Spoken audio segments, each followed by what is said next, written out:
इसी तरह के वीडियो पाने के लिए एंड जीके क्यूज के लिए सब्सक्राइब करें और हमें सपोर्ट करें, दोस्तों के साथ शेयर करें। धन्यवाद। स्वागत है आपका वर्मा कोचिंग JCERT में।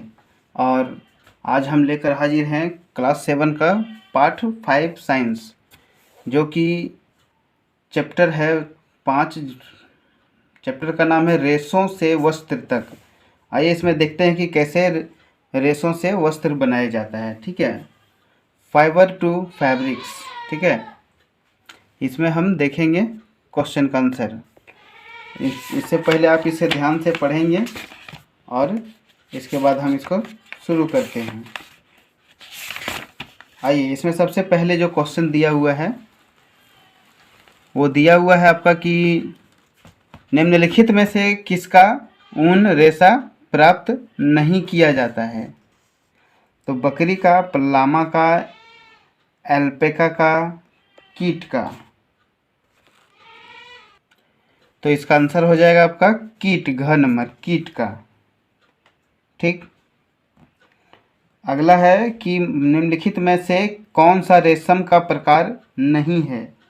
रेशम का प्रकार कौन सा नहीं है? मलेबरी, तसर, मूंगा, कीट। तो 2 नंबर का भी हो जाएगा आपका घ नंबर, कीट। आगे क्वेश्चन देखते हैं इसका। क्वेश्चन नंबर है 1 का 3 कि रेशम कीड़ा है। तो रेशम कीड़ा क्या है? कैटरपिलर, कोकून, सलब और इनमें से कोई नहीं। तो इनमें से आपका कैटरपिलर होगा। अगला है कि निम्नलिखित में से किससे ऊन नहीं प्राप्त होता है। कुत्ता से ऊन प्राप्त नहीं होता है। अगर कुत्ता से ऊन प्राप्त होता तो कुत्ते जितना भाव अभी खाते हैं उससे अधिक और भाव उसका बढ़ गया होता। आगे क्वेश्चन है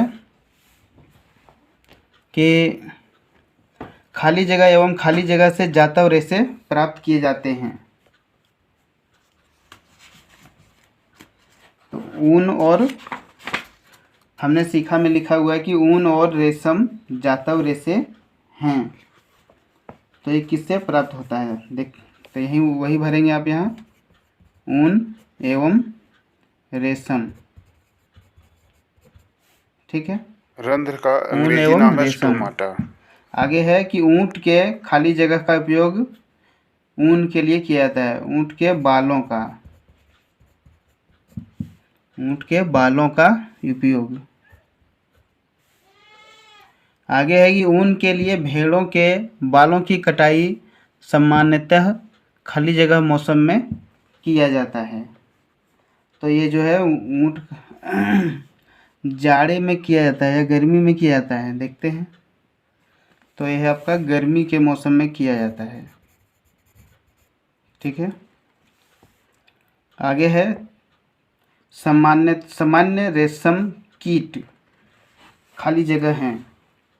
तो सामान्य रेशम कीट क्या है?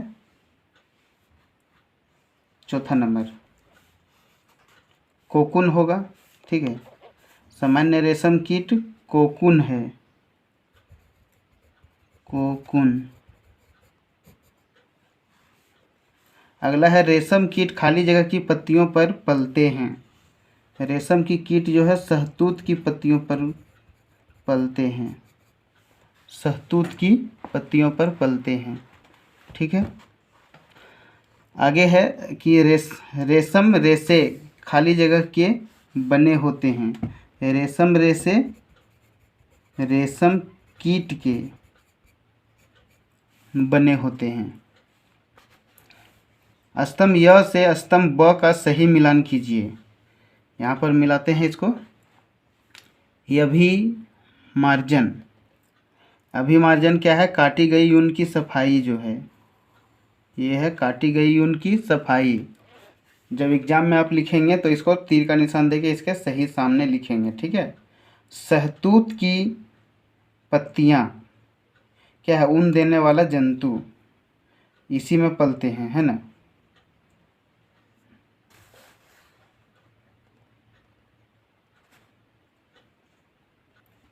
तो शहतूत की पत्तियों में क्या होता है? रेशम का कीट का भोजन होता है। ठीक है। याक, याक क्या है? याक जो है यून देने वाला जंतु है, यूंट से भी होता है, ये याक से भी होता है। कोकून, कोकून जो बच गया आपका फाइबर, रेशम फाइबर उत्पन्न करता है। ठीक है, ये हो गया मिलान। अब इसका अगला देखते हैं। क्वेश्चन नंबर 4 है। 4 में कहा गया है किन्हीं 2 जंतुओं के नाम लिखें जिनसे यून के रेशे प्राप्त किए जाते हैं। तो लिखेंगे इसमें भेड़ और बकरी। ठीक है। 5वां है कि रेशम कीट पालन से आप क्या समझते हैं? तो रेशम कीट पालन जो है कि आर्थिक रूप से रेशम प्राप्त करने के लिए रेशम कीड़ों के पालन को रेशम कीट पालन कहते हैं। 6 नंबर है कि भेड़ के कौन से भाग तंतु ऊन बनाने के काम आता है? तो ऊन जीवित रेशा है, ये भेड़ से जो है बाल से प्राप्त किए जाते हैं, ये भेड़ के बाल से प्राप्त किए जाते हैं। 7वां नंबर है कि ऊन तंतु से ऊन किस प्रकार प्राप्त किए जाते हैं? तो ऊन तंतु से क्या होता है? ऊन तंतु के बाल की कटाई पहले होती है, फिर धुलाई होती है, फिर कताई होती है, उसके बाद रंगाई, फिर बुनाई। इस प्रक्रिया के गुजरने के बाद ऊन प्राप्त किए जाते हैं। 8वां नंबर है कोकून क्या है? रेशम कीट किस प्रकार कोकून बनाते हैं?